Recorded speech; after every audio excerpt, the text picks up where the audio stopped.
Now, you may be wondering how we decided on the placement on this list of the finest games of all time for the PS2. I would honestly love to know myself. I took some Robitussin for a cold thing I had and then spent like 9 days sleeping it off. And then by the time I came around, there was this list. Yes, well, we just decided by general agreement, except in those cases where no consensus could be achieved. Those cases were resolved by mace combat. So if you're wondering why Gran Turismo isn't on the list, let's just say I'm pretty handy with the mace. And I really enjoy game number 4. Here it is.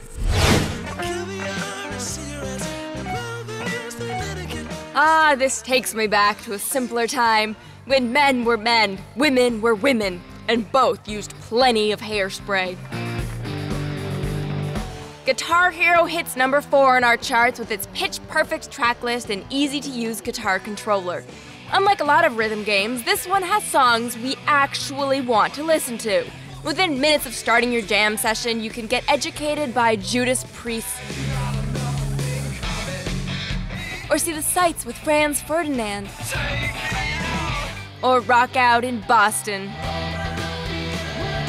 And don't worry, we promise that when you play, you'll look more dignified than Adam and I. Okay, actually, I really can't make that promise. Wow, remind me to never touch that controller again. We can't wait for the game's upcoming sequel, as long as it doesn't have Sum 41 on the soundtrack. God, they suck.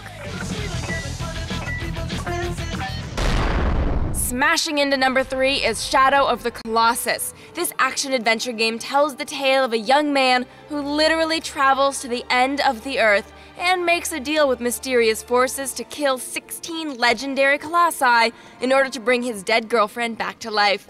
So, you know, it's just like the plot of Ghost Dad. In order to bring down these beasts, you have to stab them in their sensitive areas, which are indicated by huge glowing targets.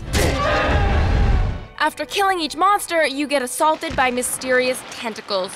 Look up the words "thankless job" in the dictionary and you'll find a picture of this guy.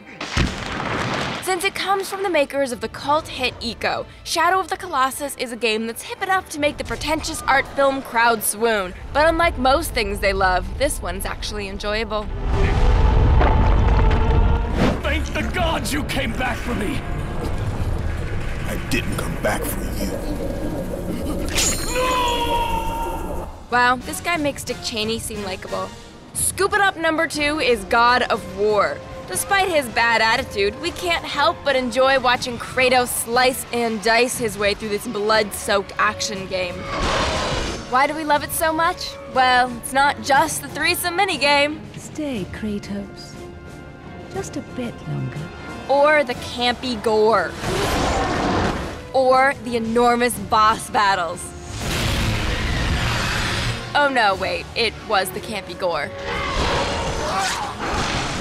There's no doubt about it, God of War is so good, we guarantee you'll be popping heads off bad guys for many years to come. Ah, sweet music to our ears. Well, we've nearly made our way to X-Play's pick for the best game for the PS2. The tension is palpable. Please, try to manage the stress until we come back from commercial. Our fan base tends to be pretty susceptible to heart disease. After the break, we've got the picks for the very best and the worst games ever released for the PS2. Worst insult to Canadians, ESPN National Hockey Night. This game did more damage to hockey than the hockey strike, Wayne Gretzky's wife, and the Mighty Ducks trilogy combined. Worst insult to Scientologists, Minority Report, Everybody Runs. Shame on you, Tom Cruise. This game is so bad, Xenu should return to Earth and kick you out of Scientology forever. Get ready to go inside the superhero of all conventions. It's Comic-Con 06 Live, presented by Yaris, July 21st at 8, only on G4.